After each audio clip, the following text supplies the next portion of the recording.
Doctor James انسانی جسم کے ڈی این اے پہ 1968 میں ایک لیبارٹری میں کام کر رہا تھا۔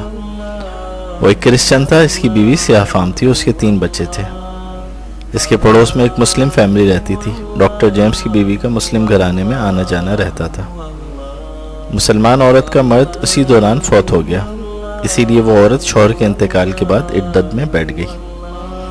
ڈاکٹر جیمز کی بیوی اپنے شوہر سے مسلمان عورت کی عدت کا ذکر اکثر گھر میں کرتی رہتی تھی کہ یہ کیسا مذہب ہے جو عورت کو 4 ماہ 10 دن تک گھر میں قید رکھتا ہے۔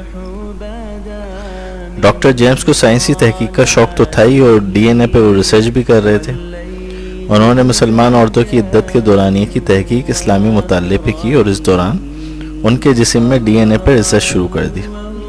جو وہ تحقیق کرتے گئے، اللہ سبحانہ و تعالیٰ ان کے عقل کے پردے کھولتا رہا۔ وہ اس نتیجے پہ پہنچے کہ مسلمان عورتیں دنیا کی پاکیزہ ترین وجود رکھتی ہیں۔